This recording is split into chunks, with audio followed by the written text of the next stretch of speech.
इस वीडियो में हम मौर्य साम्राज्य के एडमिनिस्ट्रेशन के बारे में समझेंगे, यानी कि मौर्य साम्राज्य में राजपाट कैसे चलता था, किन एरियाज में, मंडल में राजपाट कैसे चलता था, जिलों में कैसे चलता था और नगरों में कैसे चलता था। तो मौर्य साम्राज्य में प्रशासन कैसे चलाया जाता था, मंडल में, जिलों में और नगरों में, ये हम समझेंगे। तो मौर्य साम्राज्य जो कि एक पूरा बड़ा साम्राज्य था, उसे बांटा गया था प्रांतों में। ठीक है, तो मौर्य साम्राज्य को उन्होंने डिवाइड किया प्रांतों में। जैसे आज हमारा पूरा देश है और उसे अलग अलग स्टेट्स में और यूनियन टेरिटरीज में बांट रखा है, तो ऐसे ही मौर्य साम्राज्य को बांटा गया था किस चीज़ में, प्रांतों में बांटा गया था। प्रांतों में कई मंडल होते थे। ठीक है, प्रांतों को बांटा गया था उसके बाद मंडलों में। ठीक है, एक प्रांत के अंदर कई सारे मंडल होते थे। ठीक है, तो तीसरी इकाई हो गई मंडल। इस मंडल की समानता किससे की गई है, आधुनिक कमिश्नरी से। ठीक है, तो मंडल आधुनिक कमिश्नरी के जैसे होते थे। इसका जो प्रधान होता था वो था प्रदेष्टा। किसका प्रधान, मंडल का प्रधान। तो मंडल में शासन चलाने का काम होता था प्रदेष्टा का। ठीक है, प्रदेष्टा जो है अशोक के अभिलेखों में इसे प्रादेशिक भी कहा गया है।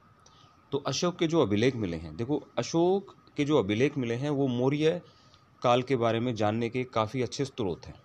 ठीक है, तो हमें अभिलेखों से काफ़ी जानकारी मिलती है। तो अशोक के अभिलेखों में जो प्रदेष्टा है इसको प्रादेशिक कहा गया है। तो इसका मतलब ये हुआ प्रदेष्टा और प्रादेशिक एक ही व्यक्ति है।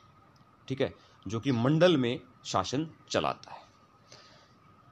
ये जो प्रादेशिक है या कह लीजिए प्रदेष्टा है, ये केंद्र सरकार के समाहर्ता के प्रति उत्तरदायी था। यानी कि प्रदेष्टा कैसे काम कर रहा है इसकी जांच परख कौन करेगा, समाहर्ता करेगा। ठीक है, यानी कि ये लगा लीजिए कि ये जो समाहर्ता है ना, ये प्रदेष्टा का सुपरवाइजर है, और प्रदेष्टा ने जो काम किया या जो नहीं किया वो सारा का सारा वो किसको रिपोर्ट करेगा, वो समाहर्ता को रिपोर्ट करेगा। ठीक है, तो प्रदेष्टा के काम को चेक करेगा समाहर्ता, और प्रदेष्टा जो है यह केंद्र सरकार की समाहर्ता के प्रति उत्तरदायी था। अब मंडल का विभाजन हमने पढ़ा मंडल तक, अब हम मंडल से आगे पढ़ेंगे। तो मंडल का विभाजन किया गया था जिलों में। ठीक है, तो मंडल को आगे इन्होंने बांटा है जिलों में, तो मंडल को जिलों में बांट दिया। ठीक है, अब इन जिलों को क्या कहते थे, इन जिलों को उस समय कहते थे आहार या विषय। ठीक है, तो जो डिस्ट्रिक्ट हैं, जो जिले हैं, उनको मौर्य काल में आहार या विषय कहा जाता था। ठीक है, फिर जिलों के नीचे फिर हम और आगे बढ़ गए। ठीक है, तो जिलों के नीचे स्थानीय नामक इकाई थी। फिर जिलों के भी बाद जो प्रशासन को और आगे फर्दर डिवाइड किया गया था, आगे बांटा गया था, तो वो जो इकाई थी उसे बोलते थे स्थानीय। ठीक है, ये जो स्थानीय होता था इसमें 800 गांव शामिल थे। एक स्थानीय में कितने गांव होते थे, 800 गांव होते थे। ठीक है, और स्थानीय के अंतर्गत 400 ग्राम की द्रोणमुख नामक 2 इकाइयाँ थी, और स्थानीय के अंदर क्या होती थी, द्रोणमुख होती थी। स्थानीय के अंदर और आगे हम देखेंगे तो स्थानीय किस में बटा होता था, द्रोणमुख में। ठीक है, तो 400 गांवों की द्रोणमुख नाम की 2 इकाइयाँ थी इसके अंदर। ठीक है, द्रोणमुख। तो स्थानीय के अंदर 800 गांव, और फिर उसको आगे बांट दिया 400 गांव की द्रोणमुख नामक 2 इकाइयों में। ठीक है, अब द्रोणमुख के अंतर्गत 200 गांव की इकाई थी जिनको खारवाटिक बोलते थे, और आगे इसको स्प्लिट कर दिया।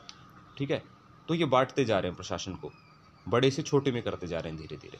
ठीक है, द्रोणमुख के अंतर्गत 200 गांव की इकाई थी जिसको खारवाटिक बोलते थे, और खारवाटिक को फिर से आगे बांट दिया इन्होंने। खारवाटिक के अंतर्गत 20 संग्रहण थे।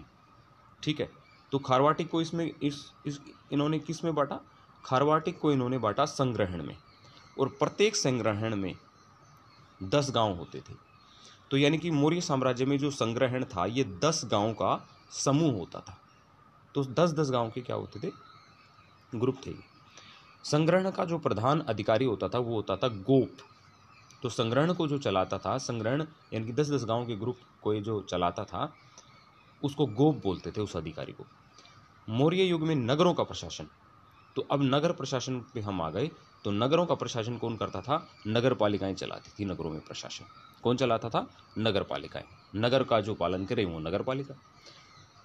नगर की एक सभा होती थी जिसका प्रमुख नागरिक कहलाता था। तो नगर की जो पूरी एक असेंबली होती थी, पूरी सभा होती थी, उसको कौन संभालता था, उसमें प्रशासन कौन करता था, उसकी देखरेख करता था कौन, उस अधिकारी का नाम होता था नागरक, वो नागरक होता था, राइट। तो यहाँ हमने क्या पढ़ लिया, यहाँ हमने मौर्य साम्राज्य में मंडल का प्रशासन कैसे होता था, जिलों का प्रशासन कैसे होता था, जिलों को आगे किस किस चीज़ में बांट रखा था, जैसे कि स्थानीय, उसके बाद द्रोणमुख, और उसके बाद खारवाटिक, उसके बाद संग्रहण, और उसके बाद नगर प्रशासन को हमने पढ़ा है। तो ये चीज़ें हमने मौर्य साम्राज्य में समझ ली हैं। उसके बाद हम देखते हैं मैग्स्थनीज ने पाटलिपुत्र के नगर परिषद की 5-5 सदस्यों वाली 6 समितियों का जिक्र किया है। देखिए, ये जो मैग्स्थनीज है ना, इसने लिखी है इंडिका, जो कि मौर्य साम्राज्य की हिस्ट्री या मौर्य साम्राज्य का इतिहास जानने में काफ़ी महत्वपूर्ण स्रोत है। ठीक है, इसने ये बताया है कि नगर परिषद जो है ना, वो 5-5 सदस्यों वाली 6 समितियाँ हैं, और जो कि नगर को चलाती हैं। एक है शिल्पकला समिति, जो कि शिल्पकला का काम देखती है। एक वैदेशिक समिति है, जो लोग बाहर से आए हैं उनको देखती है, उनको संभालती है, ठीक है, विदेशियों को। उसके बाद है जनसंख्या समिति, जो जनसंख्या का ब्यौरा रखती है कि कितने नए जन्म हो गए, कितनों की मृत्यु हो गई, ये सारा काम देखना उसका काम है। एक वाणिज्य समिति है, जो कि व्यापार वगैरह का काम देखती है। एक उद्योग समिति है, जो कि इंडस्ट्रीज़ वगैरह कैसी चल रही हैं उन सारों का काम देखती है। और एक कर समिति है, जो कि टैक्स कलेक्शन का काम देखती है, टैक्स से रिलेटेड सारे काम वही संभालती है। तो अपने नाम के अनुरूप इन समितियों के अलग अलग कार्य निर्धारित थे, जैसा नाम वैसा काम।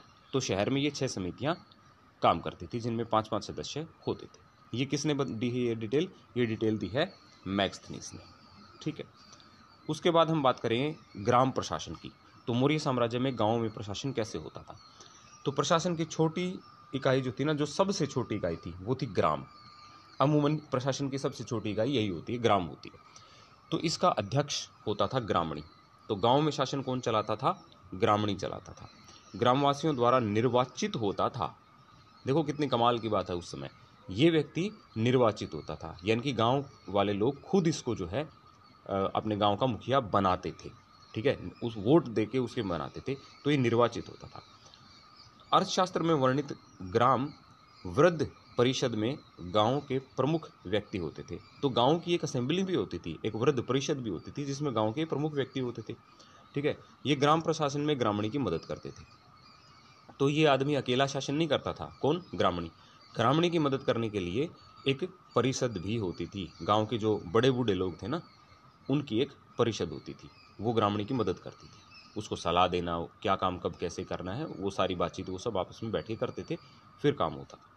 ग्राम करते थे। राज्य ग्राम प्रशासन में हस्तक्षेप नहीं करता था। ये देखिए कितनी शानदार बात है, यानी कि लोकल एडमिनिस्ट्रेशन में काफ़ी पावर दे रखी थी, काफ़ी जो है स्वतंत्रता दे रखी थी गाँव को। तो राज्य जो है वो गाँव के कामों में, ग्रामीणी के काम में बहुत ज़्यादा हस्तक्षेप नहीं करता था, बहुत ज़्यादा टांग नहीं अड़ाता था। तो गाँव की भूमि, सिंचाई तथा न्याय से संबंधित सभी कार्यों को निपटाने का अधिकार ग्रामणी को था। तो गांव में भूमि जो है उस पर सिंचाई कैसे करनी है, गांव के अंदर साफ सफाई कैसे करनी है, गांव के अंदर कार्य कैसे करने हैं, ये सारा का सारे अधिकार किसको था? ग्रामणी को था। तो गांव में प्रशासन ग्रामणी चलाता था। ग्रामणी की मदद जो है एक बड़े बूढ़ों की एक वृद्ध परिषद होती थी, वो करती थी। ग्रामीणी लोगों के थ्रू इलेक्टेड होता था। और जो है ग्राम प्रशासन में मौर्य साम्राज्य बहुत ज़्यादा कोई हस्तक्षेप नहीं करता था, ठीक है। और गांव के सारे काम निपटाता था कौन? ग्रामणी। ये हमने ग्राम प्रशासन में समझ लिया है। अब उसके बाद हम न्याय व्यवस्था को समझेंगे। तो मौर्य की जो न्याय व्यवस्था थी वो एक तंत्रात्मक शासन व्यवस्था थी, ठीक है, न्याय व्यवस्था थी। सम्राट सर्वोच्च न्यायाधीश था, ये हम पहले भी पढ़ चुके हैं। सबसे बड़ा न्यायाधीश कौन होता था? सम्राट होता था, ठीक है।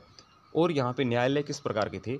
एक तो था धर्मस्थलीय, ठीक है। धर्मस्थलीय कौन सा था? ये था दीवानी न्यायालय।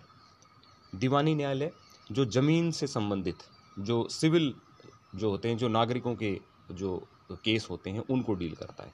तो धर्मस्थलीय एक तो ये था दीवानी। तो दीवानी, धर्मस्थलीय, ये एक प्रकार का न्यायालय था। तो एक हो गया धर्मस्थलीय जो कि लैंड रिलेटेड इश्यूज़ को डील करता था, और दूसरा हो गया कंटक शोधन, फौजदारी। तो कंटक शोधन, फौजदारी, ये कौन सा हुआ? ये वो हुआ जो क्रिमिनल केसेस को डील करता था, ठीक है। जो किसी के साथ कोई अपराध हुआ है तो उन केसेस का निपटारा करता था, ये था कंटक शोधन। तो न्याय व्यवस्था में हम दो प्रकार के न्यायालय देखते हैं, एक है धर्मस्थलीय और दूसरा है कंटक शोधन, ठीक है। यहाँ तक हम समझ चुके हैं न्याय व्यवस्था। इस चैप्टर का अगला भाग हम पढ़ेंगे हमारी अगली वीडियो में।